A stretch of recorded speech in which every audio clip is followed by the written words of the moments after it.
मैं डॉक्टर सतीश दुबे आज आपको अराजकतावाद अराजकतावाद एनार्किज्म पे चर्चा के लिए आए हैं। अराजकतावाद एक ऐसी विचारधारा है अराजकतावाद एक ऐसी विचारधारा है जो सभी तरह के शक्तियों का विरोध करती है, बाह्य शक्तियों का, चाहे राज्य की शक्ति हो, शासन की शक्ति हो, चर्च की शक्ति हो, धर्म की शक्ति हो, हर तरह की शक्तियों का विरोध करती है। आर्थिक शक्ति हो, और एक ऐसे समाज की स्थापना करना चाहती है जो व्यक्ति के ऐच्छिक सहयोग पर आधारित हो, स्वतंत्रता पर आधारित हो, व्यवस्था पर आधारित हो, किसी भी तरह की व्यवस्था ना हो, किसी भी तरह का दबाव ना हो, किसी भी तरह की जबरदस्ती ना हो। क्योंकि बाह्य दबाव से, जबरदस्ती से व्यक्ति के व्यक्तित्व का, नैतिकता का, नैतिक गुणों का, आंतरिक शक्तियों का विनाश होता है, ऐसा इनका मानना है। तो एक ऐसी विचारधारा अराजकतावाद है, एनार्किज्म है, जो हर तरह की सत्ता का विरोध करती है, हर तरह की शक्ति का विरोध करती है और व्यक्ति का स्वतंत्र विकास चाहती है, नैतिक विकास चाहती है, नैतिक उन्नति चाहती है, हर तरह का कल्याण चाहती है, उसके अंतःप्रेरणाओं की स्वतंत्रता के आधार पर, बिना किसी बाह्य दबाव के। ऐसी विचारधारा को हम अराजकतावाद कहेंगे।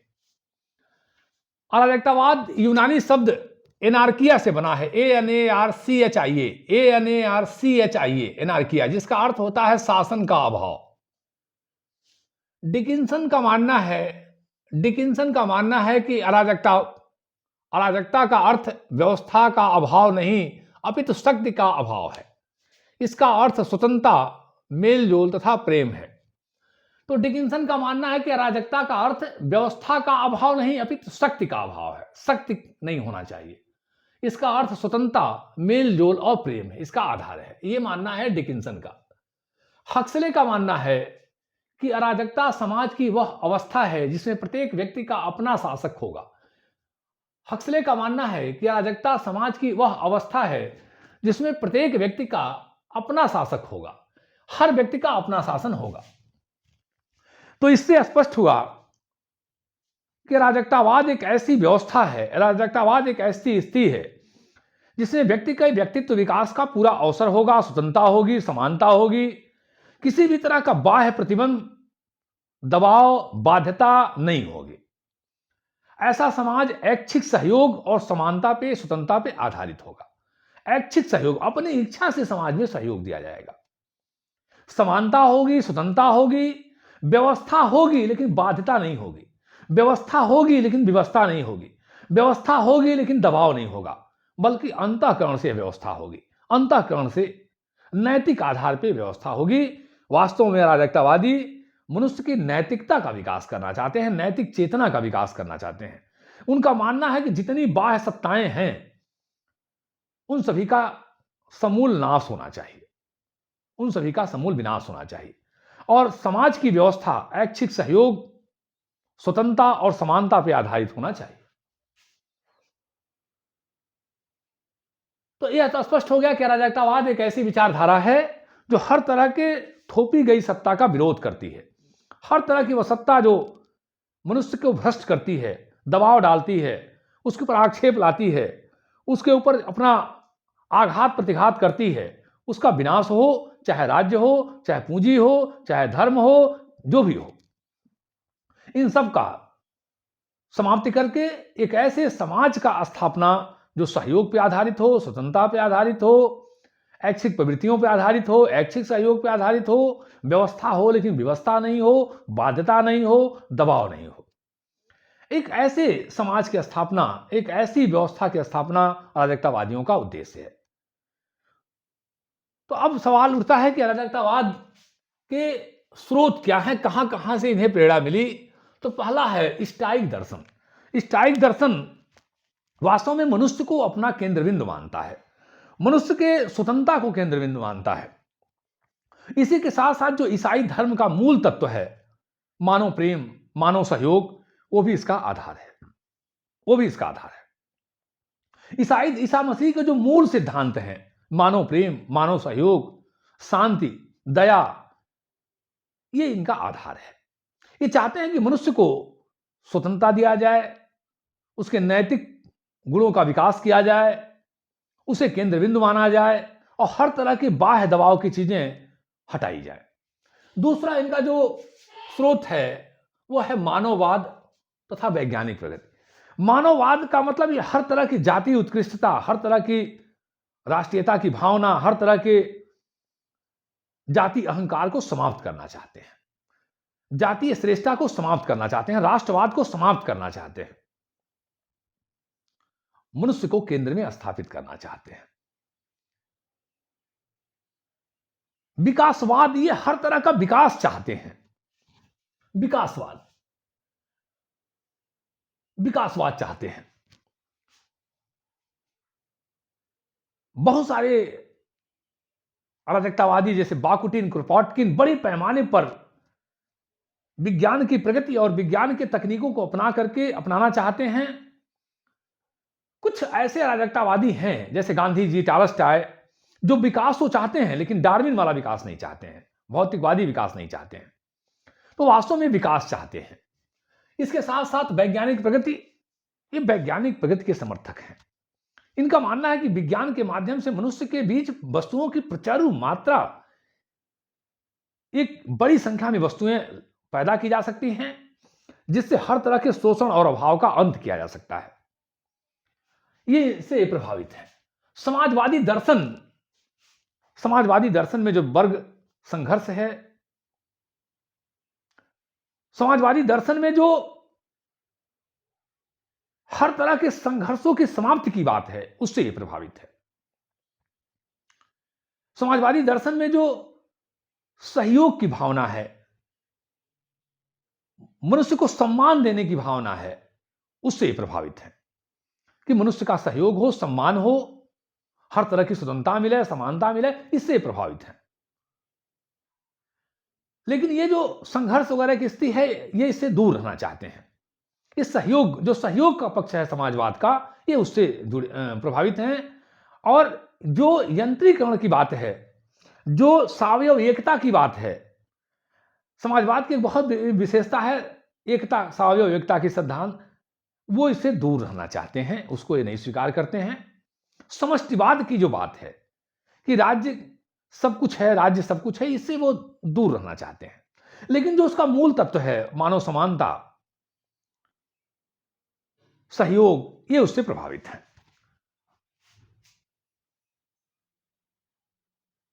तो ये इनका स्रोत रहा।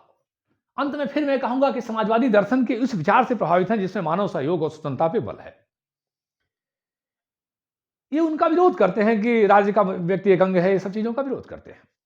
लेकिन उनके मानव स्वतंत्रता और समानता इनका आधार है, इनका उद्देश्य।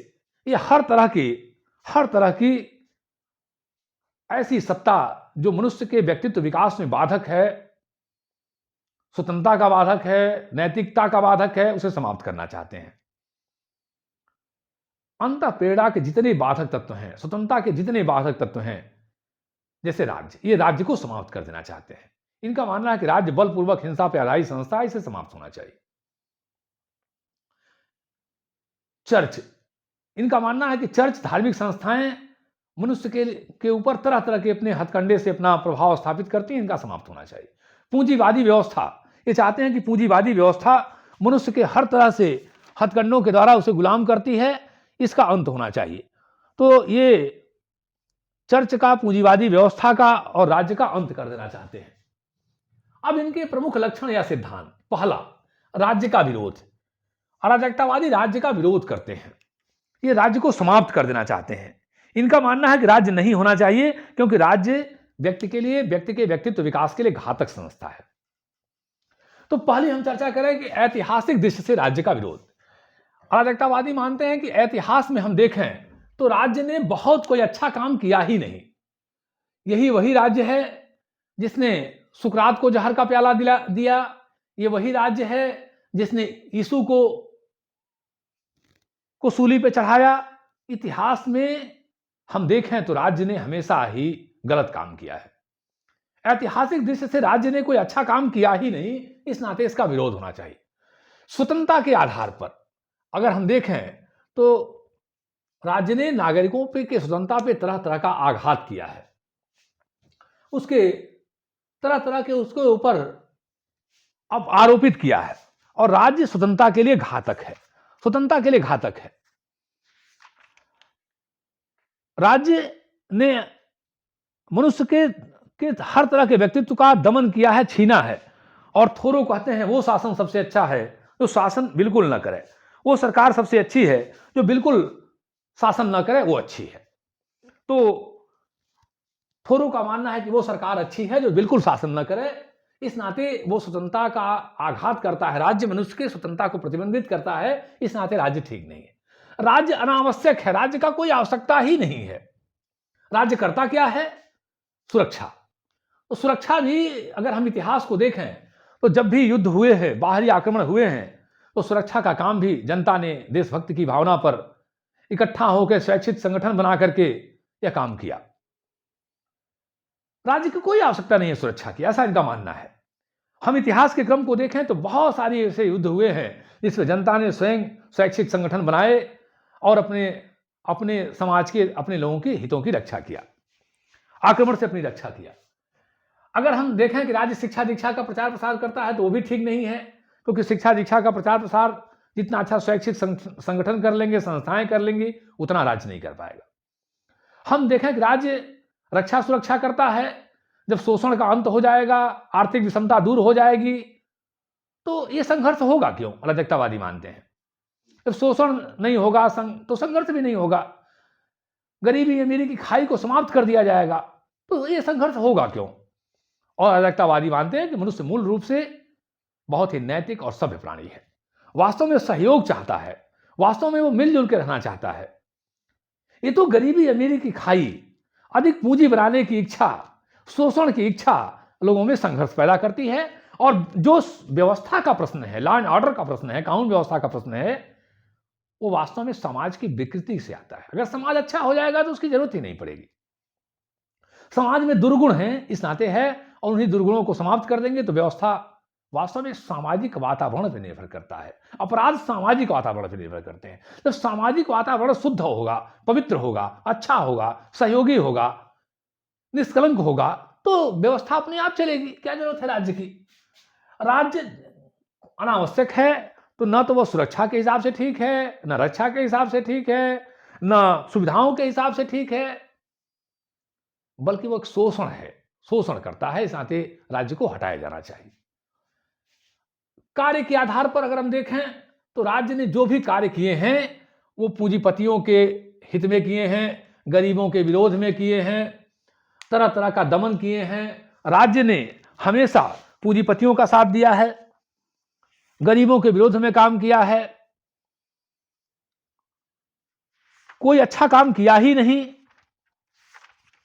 हमेशा वह कोई उत्तम काम नहीं किया। कार्य के आधार पर अगर हम देखें, चर्चा करें तो राज्य ने कोई अच्छा काम नहीं किया। राज्य हमेशा कोई जो काम भी किया वो लोगों समृद्ध लोगों को बनाया। क्रोपाटकिन का मानना है कि राज्य ने समाज में कोई अच्छा काम किया ही नहीं, उसने मजदूरों की रभी रक्षा किया ही नहीं। उसने हमेशा जमींदारों का, सामंतवादियों का, बड़े लोगों का ऐसे मदद किया। तो गरीबों के हित में राज्य ने कोई अच्छा काम किया ही नहीं। पूंजीपतियों के लिए काम किया, समृद्धशाली लोगों के लिए काम किया। तो राज्य का कार्य का आधार, आर्थिक आधार पे हम देखें तो आर्थिक आधार पे भी राज्य ने केवल पूंजीपतियों के हित में काम किया, पूंजीपतियों को समृद्ध बनाया, गरीबों को दीनहीन बनाया, और हमेशा पूंजीपतियों का पक्ष लिया, श्रमिकों के साथ अन्याय किया। विलियम गॉडविन का मानना है कि विधि निर्माण लगभग सभी देशों में पूंजीपतियों के पक्ष में तथा निर्धनों के विपक्ष में होता है, और आम जनता के आर्थिक हितों की रक्षा के लिए भी राज्य का अंत उचित है। तो विलियम गॉडविन का मानना है कि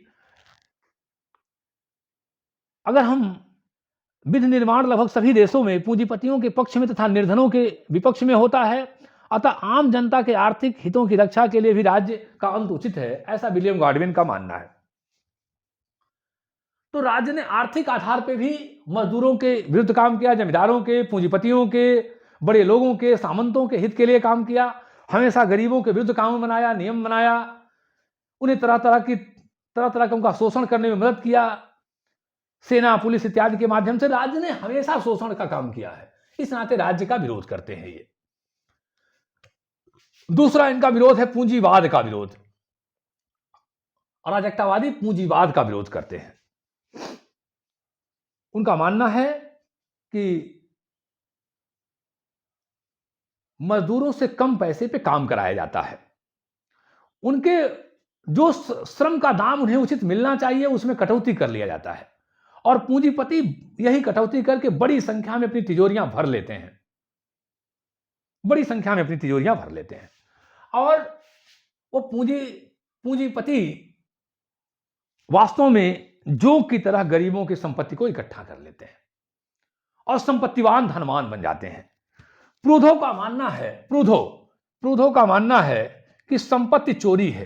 प्रूधो का मानना है कि सभी तरह की संपत्ति चोरी है, सभी तरह की संपत्ति चोरी है। और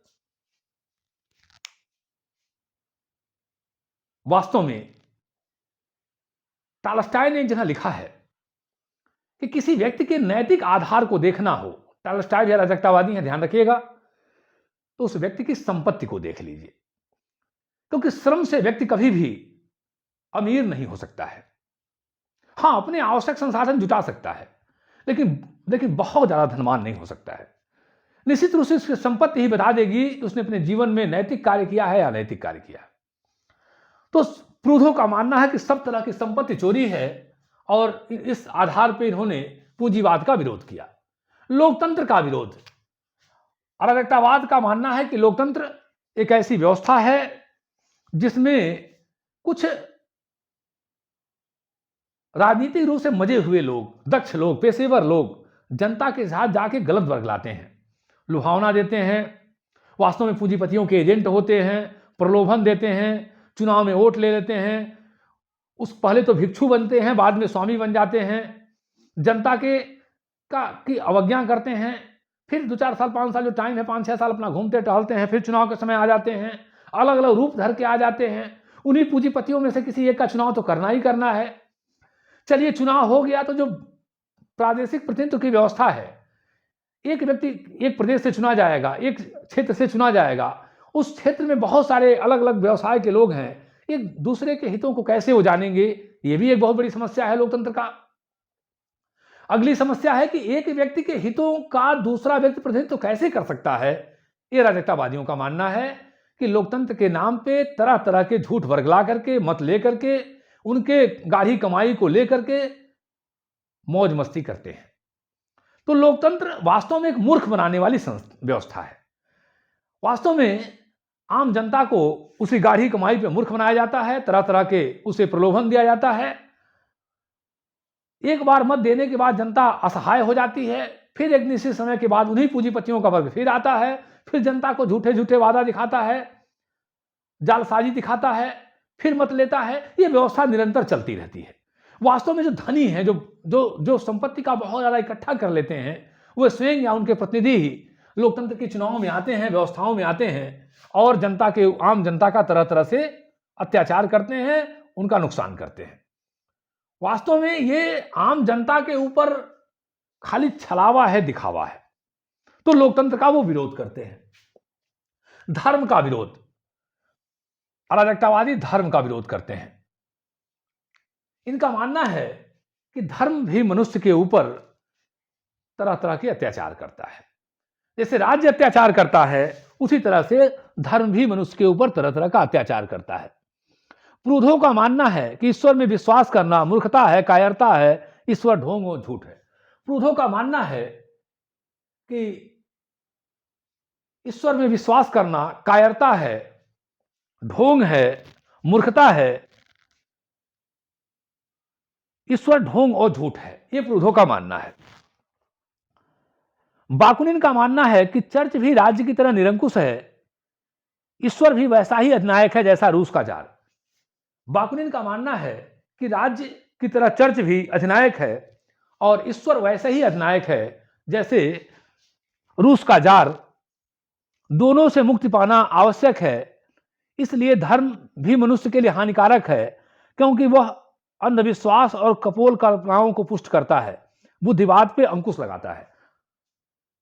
तो बाकुनिन का मानना है कि धर्म भी मनुष्य पर अंधविश्वास और कपोल कल्पनाओं पर आधारित होता है, ये बुद्धिवाद पर अंकुश लगाता है।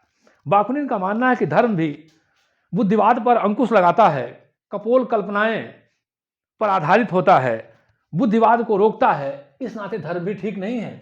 तो धर्म का विरोध करते हैं अराजकतावादी। कहते हैं धर्म ने मनुष्य के ऊपर तरह तरह का अत्याचार किया है और धर्म के नाम पे तरह तरह का अत्याचार हुआ है, इस नाते धर्म ठीक नहीं है, इसका भी विरोध होना चाहिए। ईश्वर भी उतना ही मनुष्य के ऊपर अत्याचार करता है जैसे राज्य करता है। तो निजी संपत्ति का विरोध, ये निजी संपत्ति का विरोध करते हैं। इनका मानना है कि निजी संपत्ति के नाते मनुष्य अधिक से अधिक पूंजीपति उत्पादन करता है, शोषण करता है, गरीबों का मजदूरों का खून चूसता है, धन इकट्ठा करता है।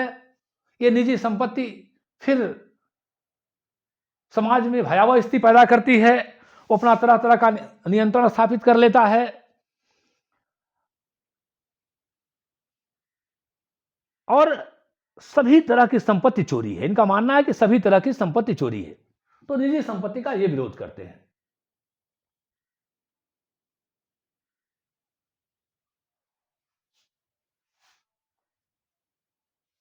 निजी संपत्ति के माध्यम से पूंजीपति तरह तरह का अत्याचार करता है और प्रूधों का मानना है कि निजी संपत्ति तरह तरह की समस्त संपत्ति चोरी है, समस्त संपत्ति चोरी है और निजी संपत्ति के माध्यम से आम जनता पे तरह तरह के अत्याचार किए जाते हैं।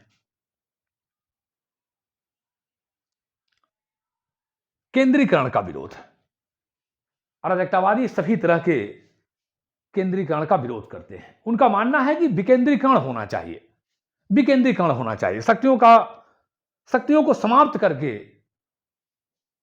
अगर न्यूनतम मात्रा में जो व्यवस्था बनाई जाए उसको बंटवारा किया जाए, हर तरह का विकेंद्रीकरण हो, वो केंद्रीकरण का विरोध करते हैं कि शक्तियों का इकट्ठा होना बहुत ही खतरनाक है, दूषित है। तो इस तरह से अराजकतावाद राज्य का विरोध करते हैं, पूंजीवाद का विरोध करते हैं। उनका मानना है कि इसी पूंजीवाद ही तरह तरह की युद्ध और क्रांति का जन्मदाता है। जो क्रांतियां हुई हैं दुनिया में, जो हिंसा हुए हैं, वास्तव में इन्हीं जो पूंजीपति पूंजी को हथियार लेते हैं, तरह तरह के शोषण करते हैं, युद्ध करवाते हैं, हिंसा करवाते हैं, दंगे करवाते हैं। वास्तव में पूंजीवाद का जो चरित्र है वो बड़ा ही भयानक है। पूंजीवाद का वो विरोध करते हैं, लोकतंत्र का विरोध करते हैं, धर्म का विरोध करते हैं, निजी संपत्ति का विरोध करते हैं, केंद्रीकरण का विरोध करते हैं। केंद्रीकरण, वो हर तरह का विकेंद्रीकरण व्यवस्था चाहते हैं। उनका मानना है कि जितनी ही शक्तियां केंद्रित होंगी उतनी भयावह होंगी, उतना ही नुकसानदायक होंगी। अतः हर तरह के केंद्रीकरण का वो विरोध करते हैं अराजकतावादी। अब हम देखें तो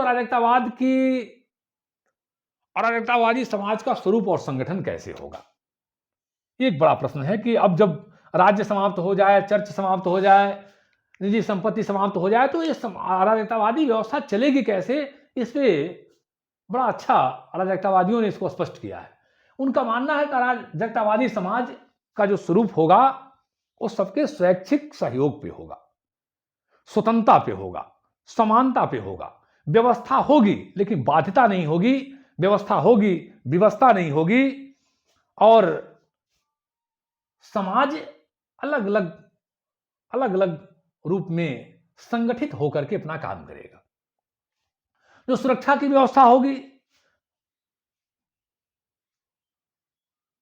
चाहे शिक्षा की व्यवस्था होगी, कार्य की व्यवस्था होगी, सबके लिए शैक्षिक संगठन बनेंगे। उन संगठनों का स्थानीय आधार पे संगठन होगा, जिले स्तर पे होगा, प्रांतीय स्तर पे होगा, राष्ट्रीय स्तर पे होगा, अंतर्राष्ट्रीय स्तर पे होगा, सब स्तर पे संगठन होगा। उससे जुड़े हुए पदाधिकारी, उससे जुड़े हुए संगठन के लोग पदाधिकारियों की नियुक्ति करेंगे, उनसे पद से हटाने की व्यवस्था करेंगे। अब होगा कि कैसे यह समाज चलेगा, ये पूछा गया अराजकतावादियों से। अराजकतावादियों ने कहा कि प्रत्येक व्यक्ति अपनी योग्यता और क्षमता के अनुसार कार्य करेगा और आवश्यकता के अनुरूप उसकी पूर्ति होगी। वितरण इस अनुरूप नहीं होगा कि किसकी योग्यता कितनी है, किसी कार्य की उत्कृष्टता कितनी है, किसके कार्य की मात्रा कितनी है, बल्कि वह अपने अंतःकरण से अपनी पूरी क्षमता से काम करेगा और जैसी उसकी आवश्यकता होगी ऐसी उसकी पूर्ति होगी, जैसे परिवार में होता है। तो वितरण का आधार होगा उसकी आवश्यकताएं। अब अराजकतावादियों से यह प्रश्न पूछा गया कि जब कोई दबाव नहीं होगा तो कैसे लोग काम करेंगे, कैसे व्यवस्था चलेगी। तो उनका मानना है कि श्रम इसका आधार होगा। मनुष्य वास्तव में एक नैतिक प्राणी है। वो काम करना चाहता है, वो बैठना नहीं चाहता है, वो निठल्लापन नहीं रहना चाहता, वो काम करना चाहता है। काम समाज का आधार होगा, कार्य समाज का आधार होगा। लोकमत उसे प्रेरणा देगी। जो काम आदमी समय से जितना अच्छे ढंग से करेगा उसे सम्मान मिलेगा। और मनुष्य एक सम्मान प्रिय प्राणी है। वो उसकी प्रशंसा होगी, उसकी प्रतिष्ठा होगी, उसका गौरव होगा। और मनुष्य इन सब चीजों को चाहता है, प्रतिष्ठा चाहता है, सम्मान चाहता है, गौरव चाहता है। एक तो उसकी नैतिकता खुद चाहती है कि वो अंतःकरण से चाहता है कि हम कार्य करें, हम निठल्ला होके, निकम्मा होके न घूमे, समाज में अपनी भूमिका अदा करें। तो समाज खुद उसे सम्मान देगा, उसी को सम्मान देगा जो अच्छा से अच्छा अपने काम को करेगा। मनुष्य खुद एक अंतःप्रेरणा से संचालित होने वाला प्राणी है, सहयोगी है, उदार है, प्रेम भावना से भरा हुआ है, सम्मान प्रिय है। वो खुद अपने सम्मान के लिए जो उसे काम दिए जाएंगे उसको उत्कृष्ट ढंग से, बेहतर ढंग से काम करेगा। कार्य ही उसके सम्मान का आधार होगा। गांधी जी ने कहा था कि मनुष्य के कार्य ही, उसकी श्रम ही उसकी प्रतिष्ठा का आधार होगा। समाज में उसके स्थान के लिए वो निश्चित करेगा। श्रम ही उसकी प्रतिष्ठा को निश्चित करेगा और वो हर तरह के श्रम जो जिस लायक है उस श्रम को करेगा, जो जिसकी जैसी योग्यता होगी उस श्रम को करेगा। समाज में जो विज्ञान की प्रगति है, विज्ञान के जो